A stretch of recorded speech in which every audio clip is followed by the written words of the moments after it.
Assalamualaikum warahmatullahi wabarakatuh.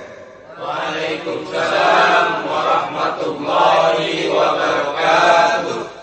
Bismillahirrahmanirrahim.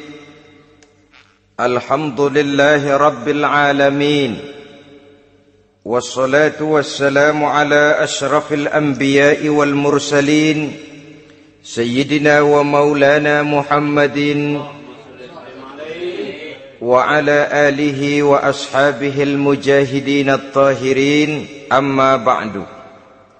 Saudara-saudara kaum muslimin seiman dan sekeyakinan yang berbahagia, kenapa kita lebih dahulukan menanamkan jiwa, roh dan semangat tauhid ini kepada anak-anak kita? Pertama, kita tidak hanya ingin sekedar mempunyai anak yang pintar, tetapi lebih daripada itu kita pun ingin mempunyai anak yang benar. Segala macam disiplin ilmu, segala macam bentuk penalaran ilmiah dan pengisian intelektualitas manusia mungkin di satu sisi akan membuat dia pintar, tapi di sisi lain belum tentu akan membuat dia benar. Nabi pernah memberikan peringatan, man izdada ilman walam yazdad huda lam yazdad minallahi illa bu'da. Orang yang hanya bertambah ilmu pengetahuannya tapi tidak bertambah hidayah dari Allah, tidak makin mantap keimanannya, maka seluruh nilai-nilai ilmunya hanya akan menjauhkan dia dari Allah Subhanahu wa ta'ala. Dan adalah lebih merupakan azab daripada nikmat kalau kita diberikan ilmu pengetahuan yang hanya akan menyebabkan kita semakin jauh dari Allah Subhanahu wa ta'ala. Yang kedua, sesungguhnya roh, jiwa dan semangat tauhid yang melekat dalam diri anak pada puncaknya akan melahirkan satu disiplin murni yang tumbuh dari dalam dirinya sendiri, di mana si anak dalam kehidupannya merasakan dimanapun dia berada, kemanapun dia pergi, ia selalu merasakan kehadiran Allah dekat dalam hidupnya. Ia sadar sesadar-sadarnya bahwa tidak ada satu perbuatan yang bagaimanapun kecilnya yang bisa disembunyikan dari kekuasaan Allah Subhanahu wa ta'ala. Yang ketiga, dengan penanaman roh, jiwa dan semangat iman ini, maka diharapkan anak-anak nanti pada pertumbuhannya sanggup mengendalikan hawa nafsunya. Dengan kata lain, bahwa penanaman jiwa tauhid, penanaman roh dan semangat keimanan ini merupakan kondisi dasar yang harus dilakukan sebelum yang lain-lainnya. Kemudian pendidikan kedua yang diberikan oleh Al-Quran melalui contoh dan model dengan Luqmanul Hakim ini, setelah menanamkan tauhid, ditanamkanlah kepada si anak ini rasa hormat kepada orang tuanya. Wa wassaynal insana biwalidayhi, dan kami wasiatkan kepada manusia untuk berbakti kepada ibu bapaknya. Hamalathu ummuhu wahnan ala wahnin, karena ibunya telah mengandungnya dengan kepayahan di atas kepayahan. Maksudnya dengan kepayahan dan kelelahan yang berlipat ganda. Sehingga ketika Rasul ditanyakan orang, ya Rasul, siapa yang paling harus saya taati di dunia ini? Beliau menjawab, ibumu. Kemudian siapa lagi ya Rasul? Ibumu. Setelah itu siapa lagi ya Rasul? Ibumu. Dan kemudian siapa ya Rasul? Bapakmu. Ibu, ibu, ibu, bapak. Bahkan al-jannatu tahta aqdamil ummahat, surga berada di bawah telapak kaki ibu. Bagaimana menanamkan rasa hormat kepada orang tua di hati anak? Tentu yang pertama, bagaimana orang tua bisa memberikan keteladanan. Marilah kita sebagai orang-orang tua ini menyadari bahwa sebelum anak kenal sekolah dasar, sebelum anak kenal TK, ibtidaiyah, sanawiyah sampai kepada perguruan tingginya, yang pertama dia kenal adalah lingkungan rumah tangganya, gurunya adalah ibu bapaknya. Di sini berlakulah apa yang dinamakan keteladanan. Keteladanan jauh lebih berhasil daripada sekedar teori-teori yang muluk.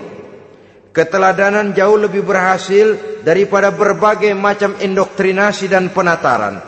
Kurangnya keteladanan akan menyebabkan anak mencari pola. Apabila kita orang tua ini tidak bisa memberikan keteladanan yang baik kepada anak-anak kita, maka pada suatu saat anak-anak akan menganggap enteng dan kehilangan wibawa kita sebagai orang tua di mata mereka. Dikala itu akan sangat sulit kita membentuk kepribadian mereka. Bukankah di zaman sekarang ini kita banyak mengalami krisis wibawa, krisis figur? Ada yang karena rapotnya merah melulu gurunya dikeroyokin. Pak guru pulang sekolah dicegat. Bahkan nyaris ada orang tua pernah dibunuh oleh anaknya sendiri. Dan lain sebagainya, kasus-kasus yang sebenarnya tidak perlu terjadi. Karena memang bukan saja bertentangan dengan nilai budaya kita sebagai bangsa, tapi juga bertentangan dengan ajaran agama kita sendiri. Krisis wibawa, krisis figur, yang juga akibatnya harus kita sadari banyak faktor yang membentuk kepribadian anak. Pergaulannya, yang dibacanya, yang ditontonnya, yang disaksikannya di dalam kehidupan. Benar kita menyekolahkan mereka, tapi berapa jam mereka di sekolah? 6 jam, 7 jam paling lama. Sedangkan mereka hidup 1 hari 1 malam 24 jam. Kalau cuma 7 jam di sekolah, ini berarti lebih banyak dia di luar sekolah.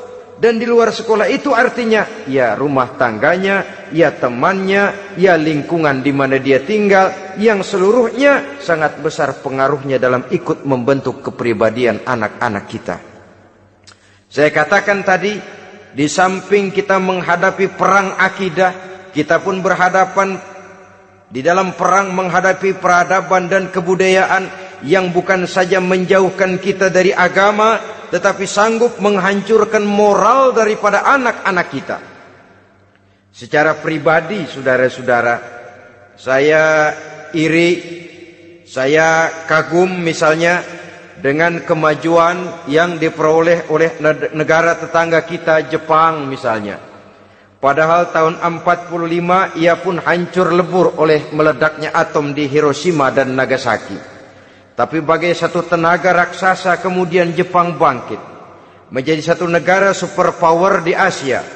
Bahkan gurunya saja Amerika sekarang ini kewalahan menghadapi perang dagang dengan Jepang ini. Dan yang menarik, Jepang bisa maju dan modern dengan tetap menjadi Jepang, tanpa harus kehilangan identitasnya sebagai satu bangsa, tanpa harus kehilangan kepribadiannya sebagai satu bangsa. Sebagai negara yang sedang berkembang, kita sering latah.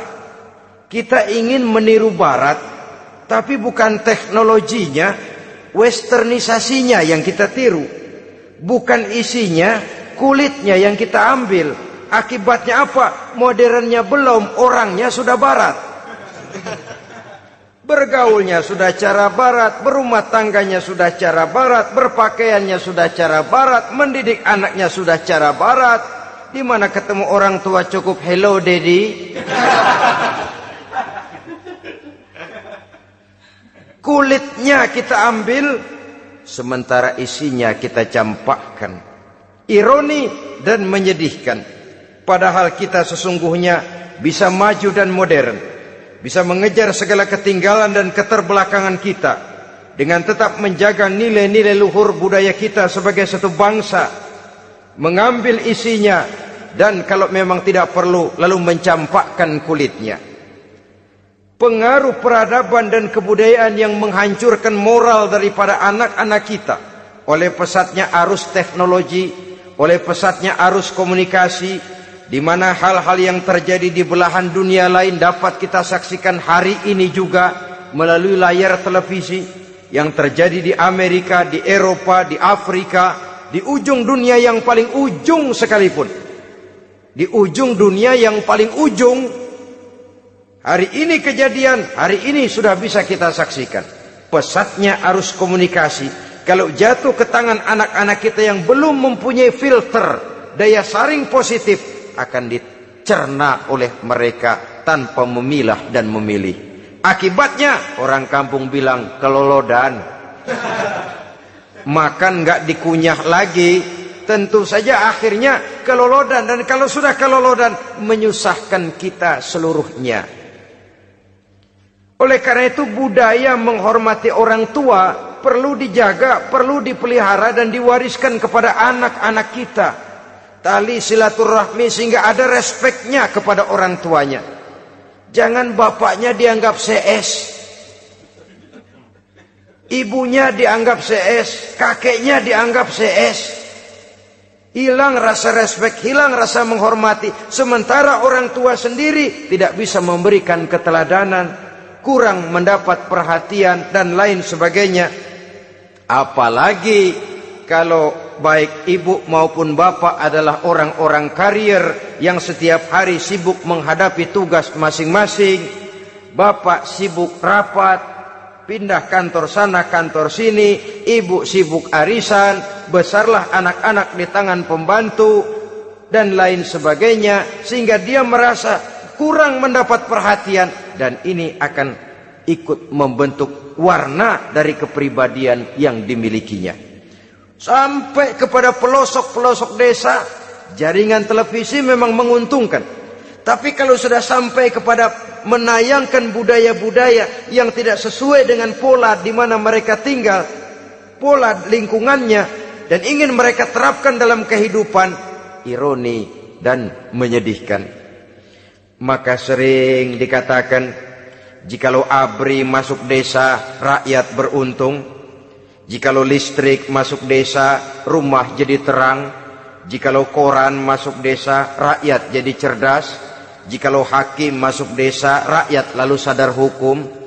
Tapi jikalau maksiat dan munkarat masuk desa, minuman keras masuk desa, judi masuk desa, pelacuran masuk desa, rakyat tentu kiamat. Dan kita harus punya budaya untuk memilah dan memilih, mempunyai filter untuk jadi daya saring positif. Oleh karena itu saudara-saudara, tahap kedua setelah menanamkan jiwa tauhid kepada anak, tanamkan rasa hormat kepada orang tuanya. Orang tua itu ibu bapaknya, orang tua itu guru-gurunya yang mengajarkan dia, atau yang dianggap tua yang lebih senior dari dia. Karena tidak ada satu peradaban yang berdiri sendiri. Bagaimanapun maju dan modernnya kita sekarang, tentu merupakan mata rantai yang berkaitan dari generasi terdahulu. Terima kasih atas perhatian saudara. Mohon maaf atas segala kekurangan. Usikum wa nafsi bitaqwallah. Wassalamualaikum warahmatullahi wabarakatuh.